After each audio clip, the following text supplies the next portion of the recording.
from Isha Training Solutions. I'm quick introduction about me. I've been with Isha for the training for the last 2+ years, and I have a total experience of around 14 to 15 from performance testing and then to performance engineering and then into the product development. So total of 14 to 15 years of experience is what I have. And today, what we'll look into it is the course content, right? For this batch, for the performance engineering, what are various topics we are going to learn? I'll go over the topics one by one at a high level, so that you'll get to know what exactly you're going to learn in the next 3 to 4 weeks. Okay. So before that, I assume that most of you are from the performance testing background or probably other testings or maybe a development, right? So as a performance tester, right, what you do today when you go for the interview or as part of your project, you will be doing all these things which I have listed in the list, right? So you might be doing the scripting and execution, and you might be doing a monitoring a bit, or may not be doing a monitoring, where a separate team might be doing those monitoring and use these stats. And you might be providing your tool-based report either from Jmeter or LoadRunner, and you might use the APM tools like AppD or that to provide the high-level analysis. And for your project, for your application, there will be a separate engineering team who will be there for any bottleneck analysis, or your development team might be involved directly.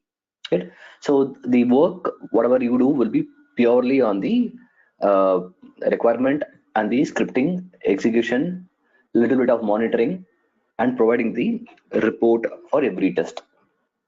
Okay, but when it comes to performance engineering, the kind of work or the scope of work is going to extend out of this. It's not a separate track.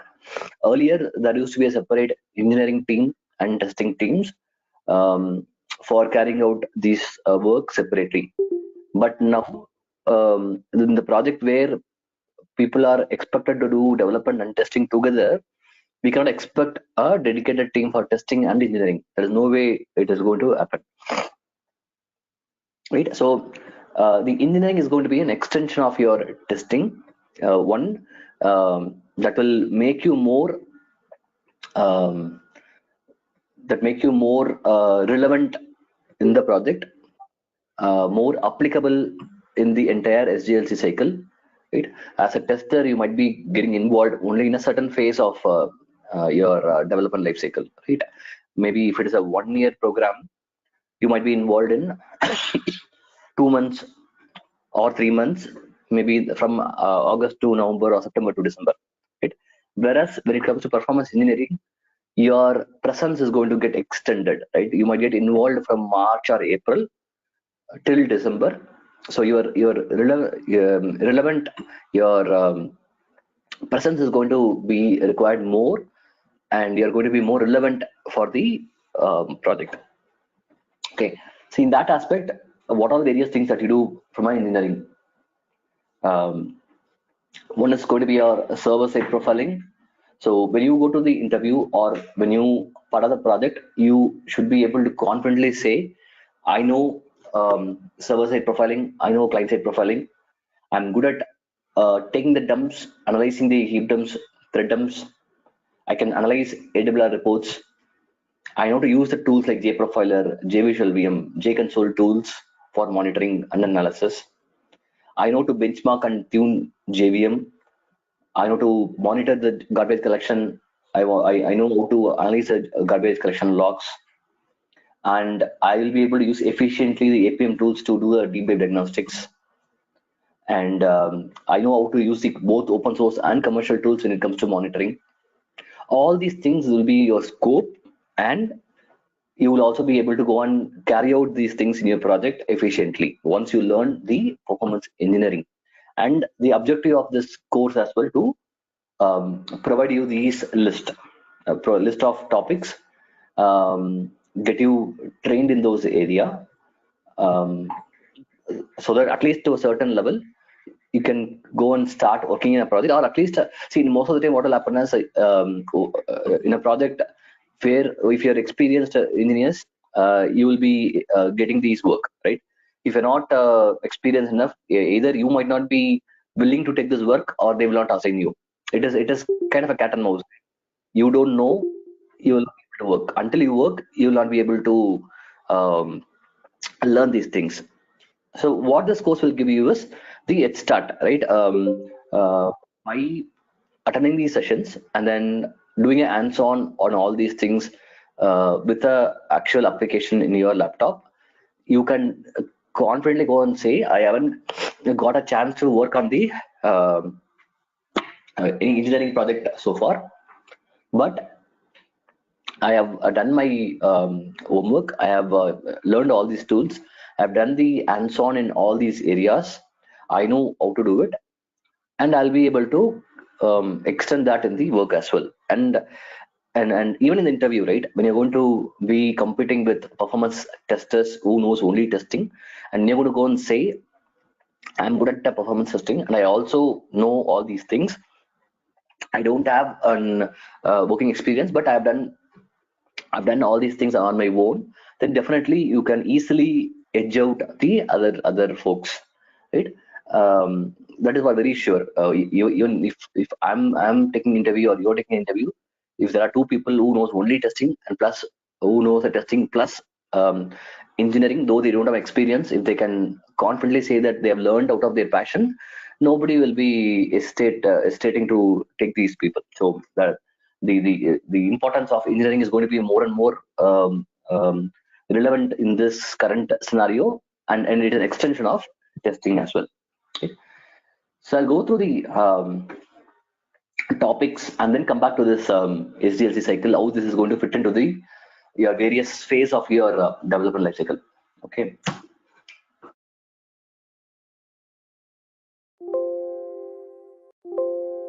Just give me 1 second. I'll take some water.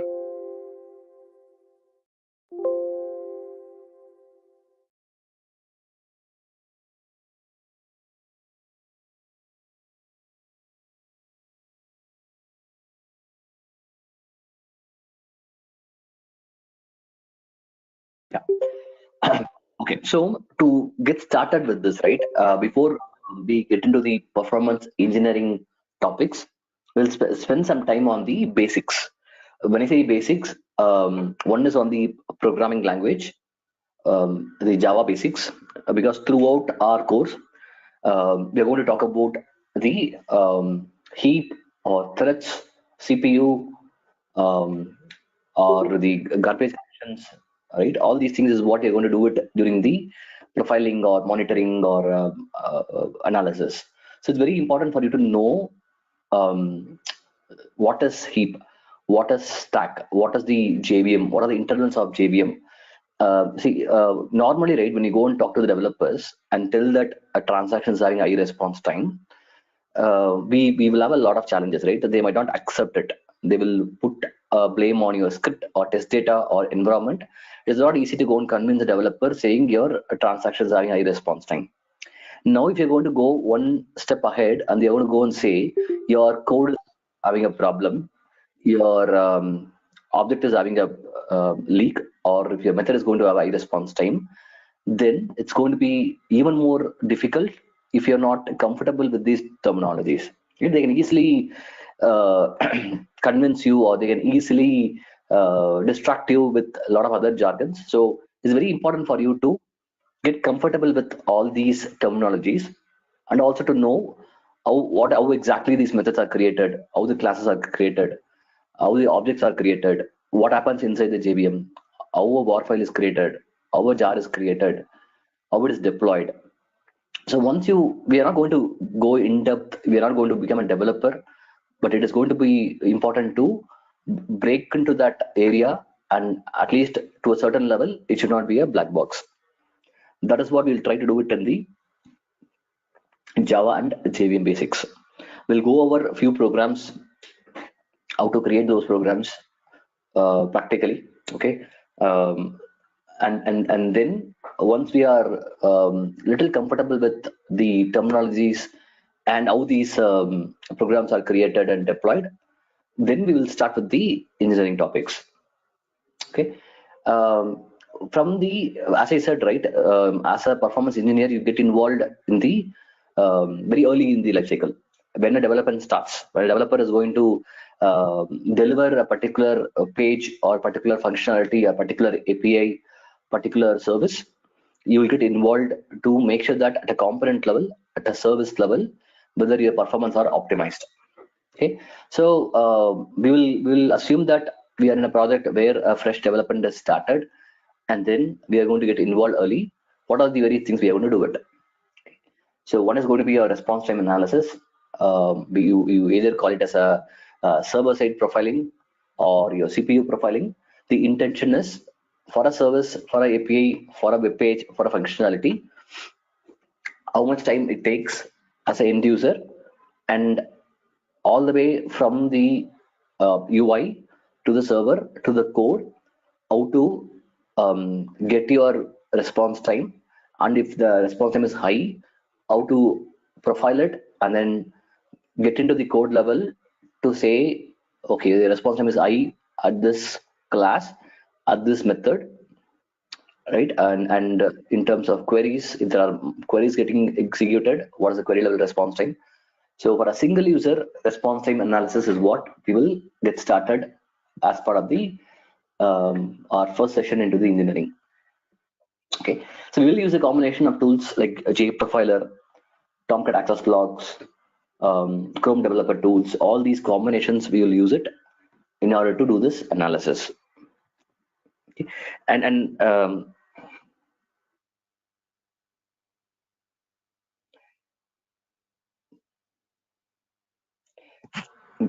guys, are you able to hear me? Can you please give a confirmation on this? Yeah, we can hear Yes, you. we can hear you. Okay. Yeah, thank you. And if you have any questions, feel free to put it in the chat. And once I go over complete all these things, I can take those questions as well, or you can unmute and provide your questions later as well. Both you can. Okay, fine. So Yeah. for yeah, thanks. For the same functionality, for the same API or a service, once you do the response time analysis, response time optimization, it is very important to analyze the memory consumption as well. Okay, see, for every service, um, uh, the way it is going to consume response time, the way it is going to consume the heap, it is going to determine the capacity of your JVM or your server, right? End of the day, how much time it takes is going to be directly proportional to CPU consumption.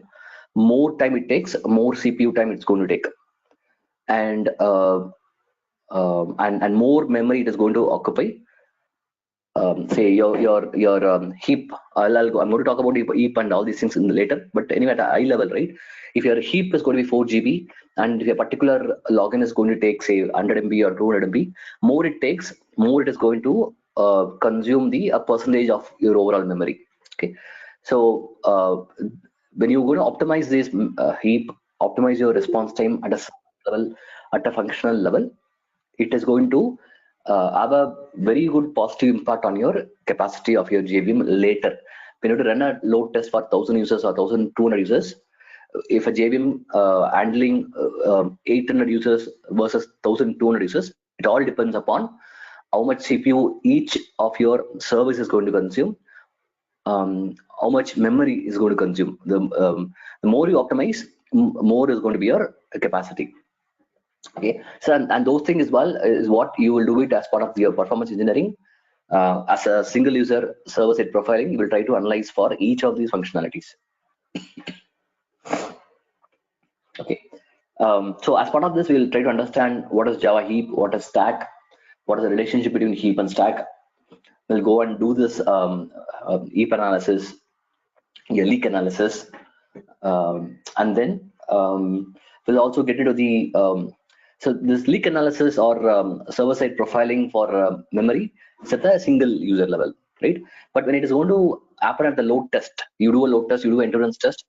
That point of time, if you want to analyze your memory, If your memory pattern is bad, if you want to analyze the memory, then you cannot do the profiling, right? You have to take the dumps. Either to analyze the memory, you take heap dump. To analyze your threads, if the CPU is high, if the response time is high, if you want to analyze the threads, you go and take a thread dump.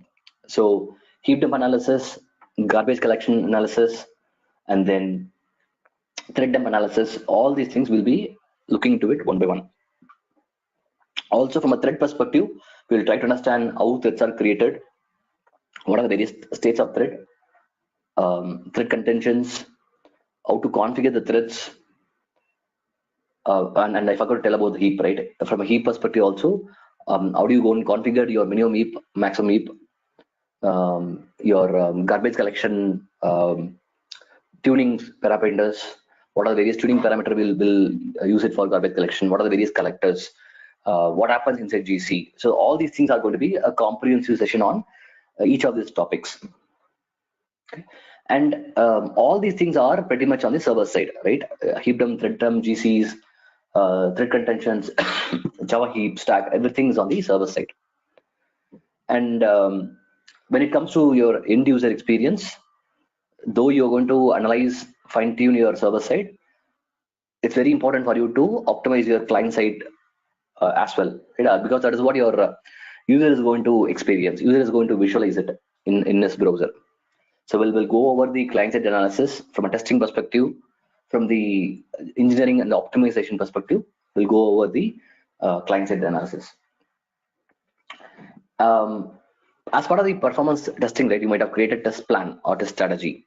Similar to that, you have to create a monitoring strategy as well. See, end of the day, you do a lot of scripting and you do a lot of execution. Until otherwise, you will be able to go and look into each of this component and understand what is happening there with respect to CPU or memory or thread. You should have a complete visibility. They call it as observability, right? You should have a complete visibility on every component in your architecture. So as an engineer, you should be able to go and analyze your architecture and then look into various components and then create a monitoring strategy. You should go out to your production support team or your architects, your server team to know for each components what is their strategy for production monitoring. Definitely, they might have considered certain tools for using it in the production. You have to extend that for your performance testing as well. Okay, it is that you need to go and ask it and get it. Otherwise, it's not their responsibility to take care of these things. They have to give the tool access, but it is something you need to draft the strategy saying we are having 10 components in your architecture. We are going to do a load testing, end-to-end testing, and I need access to these tools so that I'll be able to monitor and then provide the analysis. Okay. So once you have this strategy, then you will clearly know what to monitor and how to monitor. And from a monitoring, in this session, we'll try to learn the AppDynamics from a configuration perspective, how to set up the SaaS AppDynamics, how to configure a Java application, and then how are we going to monitor it, how are we going to use it for diagnostics, response time diagnostics, to troubleshoot a response time problem. So we'll use AppDynamics for the AppDynamics SaaS version for the learning. And from an open source monitoring perspective, we'll also try to learn the one of the famous infra level monitoring, tick stack, telegraph, inflex, grafana combination. The reason is most of the enterprise applications, critical applications, they will have the APM tools for sure, Dynatrace or New Relic or AppDynamics, but around 30 to 40% of the applications might not be critical due to cost factor. They might not have these APM tool. Bare minimum, we should be able to at least get the infra level statistic during a load test. What is your CPU consumption, memory consumption? We generally go and use Windows Perfmon or Linux VMstat, IOstats, top commands to get it. Or we rely on the other teams to provide us the data. But with tick stack or telegraph and inflex TP, you can yourself go and easily configure it, and then you can create dashboards through which you can easily monitor those statistics. So we'll try to learn how to configure it, how to install it, how to create dashboards, how to monitor it. Okay, so we will go and run few load tests, a small volume load test to troubleshoot the response time problem with AppDynamics. We'll discuss about the latency issues. But I have a sample application. It's not a sample application. It's a Java application. Let me open you that. So the way we will learn these topics are, right. We will go and build the code. Okay, let me go and show you the.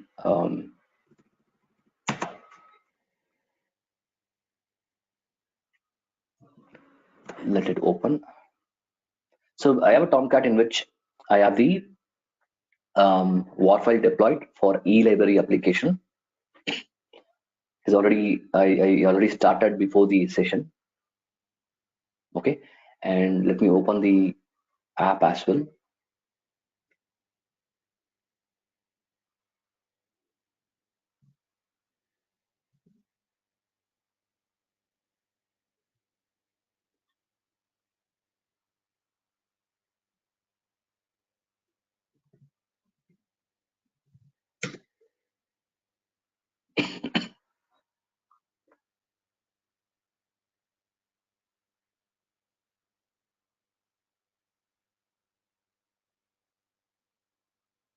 Yeah, I think it gives you JDBC exception.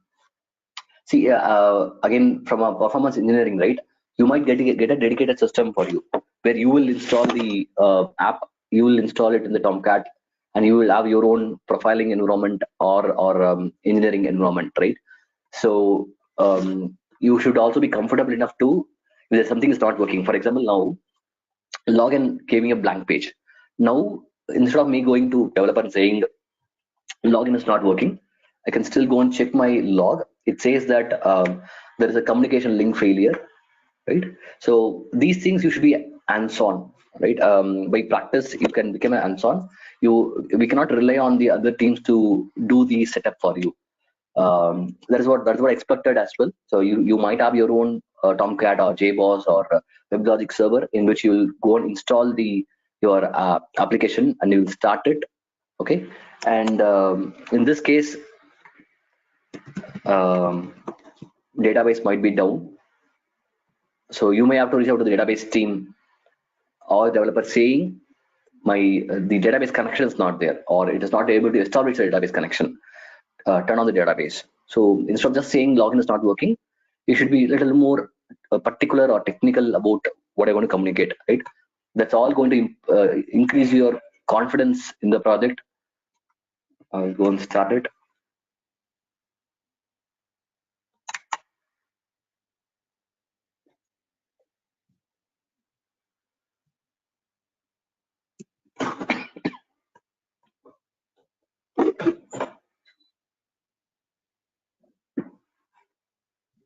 Now let me go and try the login.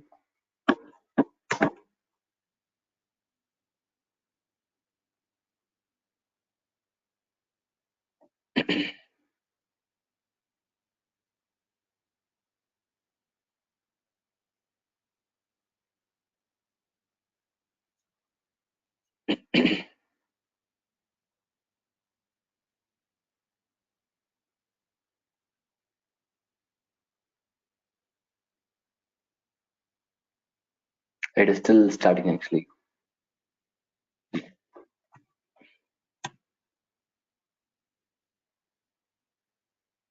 Okay, let it continue. I'll finish the topics what we will cover it. So from the application side, right, then we will move on to the database architecture. We'll try to learn the Oracle database architecture, how it is designed.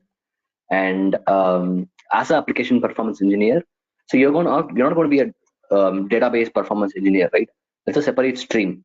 We as application performance engineer, we will try to learn from that perspective how to analyze the database, how to take these snapshots, how to configure the AWS reports, and how to analyze the AWS reports. the database DBAs and the DB performance engineer are going to do a lot more when it comes to tuning, or when it comes to configuration of your memory. Lot of aspect we will not be able to get into that area at all. It's a very niche area where DBAs will control it, right? But from an application perspective, we will try to learn how to look into the AWS report, how to analyze your database calls, how to analyze the database performance. Okay, and then at the last, after learning all these things, then we will try to learn the concept about what is a non-functional requirement. Now we write an engineering strategy, right? So ideally this engineering strategy or non-functional requirements we used to have it at the beginning, but without knowing, without understanding all these activity, right, it is very theoretical when it comes to the strategy of engineering. So at the end we will try to go and see how we are going to analyze the non-functional requirements, how to draft your engineering strategy. Apart from that, right, though you learn engineering all these topics, but wherever you go in the project or in the interview, people talk about these uh, modern stuff, right, like DevOps, like cloud, like synthetic monitoring, like resiliency, like chaos. Though we might do it, we might not do it, but the topic is very very interesting.